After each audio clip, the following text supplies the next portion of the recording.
பக்தி ஒளி நேயர்களுக்கு அடியன் கோவிந்த பட்டரின் கோடானு கோடி நமஸ்காரம்.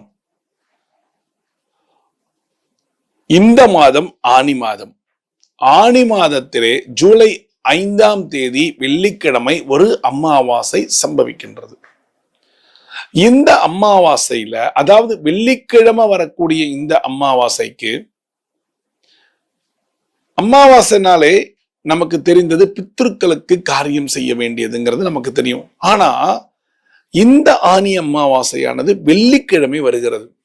வெள்ளிக்கிழமைனாலே நாம் என்ன செய்வோம்? வெள்ளிக்கிழமை சாம்பிராணி போட்டு தூப தீபங்கள் எல்லாம் காமிச்சு மகாலட்சுமியை கூப்பிட்டு எல்லாம் இத்தனை பூஜைகள் வெள்ளிக்கிழமை பண்ணணும்னு சொல்லியிருக்கேன். ஆனா இப்ப வெள்ளிக்கிழமை வரும்பொழுது இந்த வெள்ளிக்கிழமை நீங்க கான்சென்ட்ரேட் பண்ணக்கூடியது யாரை தெரியுமா? பித்ருக்களுக்காகத்தான் இந்த அமாவாசையானது இருக்கு. வெள்ளிக்கிழமை வரக்கூடிய இந்த அமாவாசையிலே நீங்கள் பித்ருக்களுக்கு சாம்பிராணி போட்டு தீபங்கள் காட்டி படையல் போடுவீங்க. கரெக்டுங்களா? எள்ளு தண்ணி ஊத்தி படையல் போடுவீங்க. அது ஒவ்வொரு அமாவாசைக்கும் செய்யறீங்க. கரெக்டா தவறாம செய்யறீங்க. அது ரொம்ப நல்லது. இந்த அமாவாசையும் நீங்கள் பித்ருக்களுக்கு செய்ய போகிறீர்கள். படையெல்லாம் போட்டு அவருக்கு என்ன பிடிக்குமோ எல்லாத்தையும் வச்சு நீர் விழாவி அவர்களுக்கு நைவேத்தியம் செய்ய போகிறீர்கள். இது கரெக்ட். ஆனா இந்த வெள்ளிக்கிழமை செய்யக்கூடிய இந்த அமாவாசையை ஒரு சிறப்பு அம்சமாக செய்தால் உங்களுக்கு இன்னும் மெருகூட்டும். வாழ்க்கையிலே நமக்கு என்ன தேவை? வாழ்க்கையில எல்லாருமே சொல்லக்கூடியது கஷ்டமா இருக்கு, கஷ்டமா இருக்கு, கஷ்டமா சொல்லி எல்லாரும் அதான் சொல்றாங்க இல்லையா? அந்த கஷ்டத்திலேருந்து கொஞ்சம் ஒரு விடிவு காலம் கிடைத்தால் கொஞ்சம் மூச்சுடுவோம் இல்லையா? ஓடிக்கிட்டே இருக்கும். எங்கேயாவது ஒரு இடத்துல ஒரு 5 நிமிஷம் இளைப்பாரி அடுத்த ஓட்டம் ஓடலாம். வாடா கொஞ்சம் நிம்மதியா இருக்குடா அப்படின்னு சொல்லுவோம்ல. அந்த நிம்மதி நமக்கு வேணும்.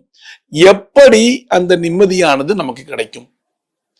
பல பரிகாரங்கள் செய்தால் மனசாந்தி தான், வேற ஒண்ணும் கிடையாது. மனசால ஓடுறோம்.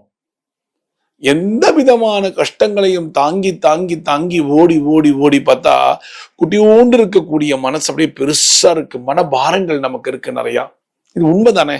எல்லாருக்கும் இருக்கக்கூடியதானே. எதை தின்றால் பித்தம் தெளியும் அப்படிங்கிற ஒரு கான்செப்ட் தான் நம்ம ஓடிக்கிட்டே இருக்கோம். யாரையோ பாக்குறோம். உடனே ஒரு கஷ்டம்னா ஜாதகத்தை எடுத்துட்டு ஓடுறோம் ஜோசியர்கிட்ட. அவர் இந்த பரிகாரம் பண்ணுங்க, அந்த பரிகாரம் பண்ணுங்கன்னு எல்லாத்தையும் சொல்றாரு, செய்யறோம். ரைட்டா? ஆனா இந்த அமாவாசையில வெள்ளிக்கிழமை வரக்கூடிய இந்த அமாவாசைக்கு நீங்க செய்ய வேண்டிய ஒரு அருமையான பரிகாரம் சொல்ல போறேன். காலையில பித்ருக்களுக்காக நீங்க செய்ய வேண்டியதெல்லாம் செஞ்சிருங்க.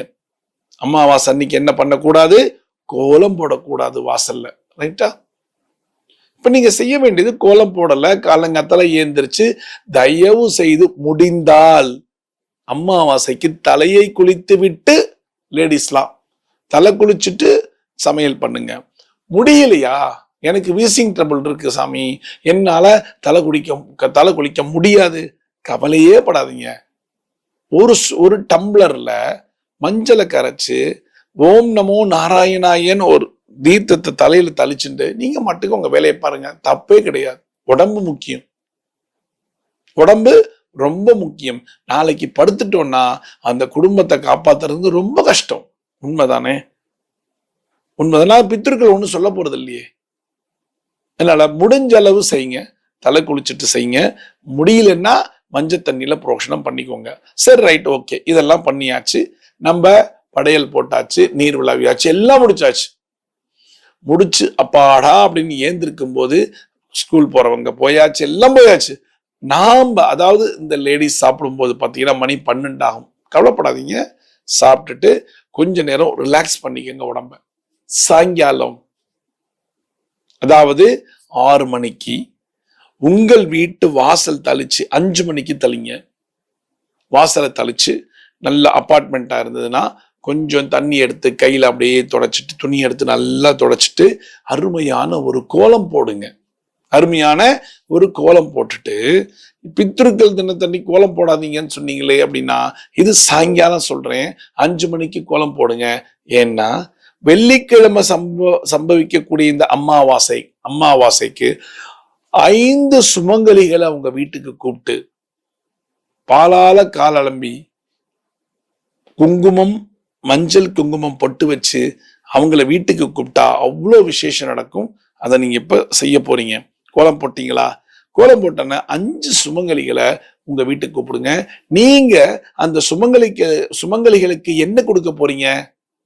வெத்தலை பாக்கு 2 பழம், ஒரு 101 ரூபாய் தட்சணை 5 சுமங்கலிகளுக்கு. முடிஞ்சா ஜாக்கெட் பிட் அது எல்லாம் எடுத்து வச்சுக்கோங்க. எல்லாம் எடுத்து ரெடியா அழகான ஒரு தாம்பாளத்துல ஜம்முன்னு வைங்க. பார்க்கறதுக்கே உங்களுக்கு சந்தோஷமா இருக்கும். எங்க வைக்கணும்? பூஜை ரூம்ல வைங்க. 5 சுமங்கலிகளை உங்க வீட்டுக்கு கூப்பிடுங்க. 6 மணிக்கு கூப்பிடுங்க. போதும், 6 மணிக்கு வந்துருங்க. போய் கூப்பிடுங்க. அக்கம் பக்கத்துல இருக்காங்கல்ல சுமங்கலிகள், எவ்வளவோ பேர் இருக்காங்க. நான் ஏற்கனவே சொல்லியிருக்கேன், நமக்கு சொந்தக்காரங்க யாரு? இன்ஸ்டன்ட் சொந்தக்காரங்க அக்கம் பக்கத்துல இருக்கிறவங்க தான். நீங்க போய் ஒரு 5 சுமங்கலியை கூட்டிட்டு வாங்க. கூட்டிட்டு வந்து உங்க வீட்டுல பால்கனி இருக்கும்.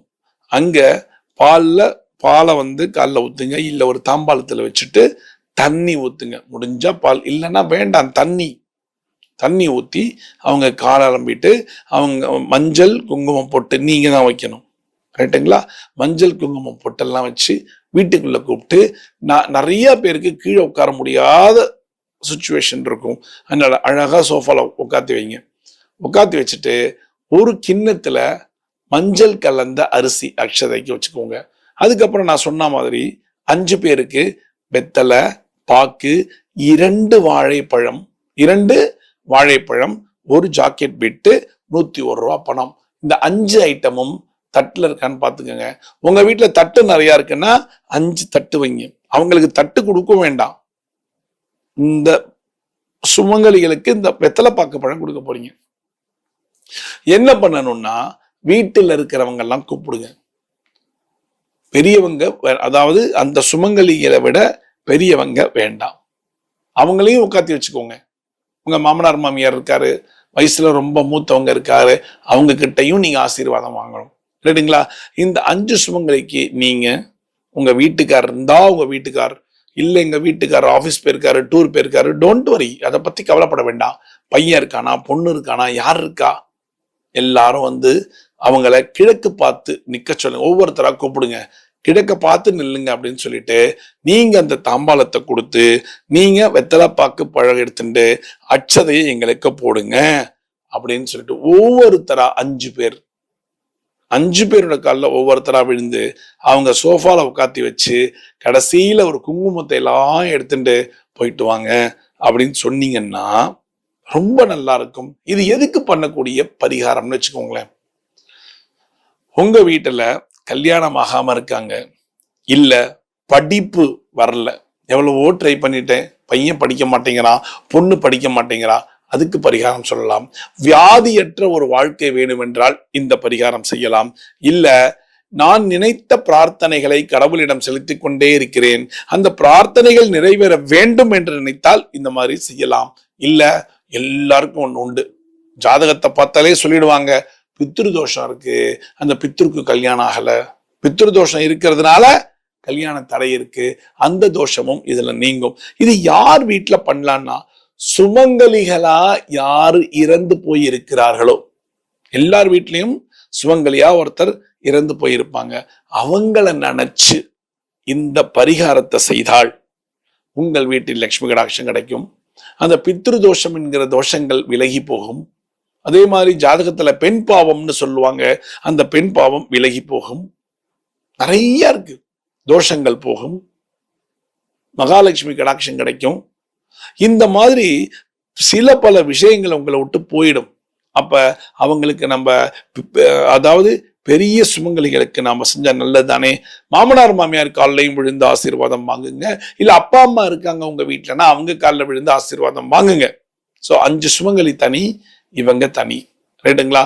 ஆனா மாமனார் மாமியார் இருக்கிற வீட்டுல அம்மாவாசை மாமனார் பண்ணுவார். ரைட்டுங்களா? மாமனாருக்கு தான், அதாவது மாமனார் தான் பண்ணணும், பையன் பண்ணக்கூடாது. அப்பா இல்லை அப்படின்னா அந்த பையன் பண்ணலாம். அமாவாசையை நல்லா நோட் பண்ணி வச்சுக்கோங்க. எப்பொழுதெல்லாம் வெள்ளிக்கிழமை அமாவாசை வருதோ அப்பெல்லாம் இதை செய்தால் உங்களுக்கு ஒரு நல்ல பலன் கிடைக்கும். எத்தனையோ பிரார்த்தனை பண்றோம், எல்லாம் பண்றோம், ஒண்ணுமே நிறைவேற மாட்டேங்குதுன்னு யாரெல்லாம் கஷ்டப்படுறாங்களோ அவங்களுக்கு இதுலேருந்து ஒரு நிறைவேற்றம் கிடைக்கும் இல்லையா? இது செய்யறதுல என்ன தப்பு சொல்லுங்களேன்? ஆசீர்வாதம் கிடைக்கும்.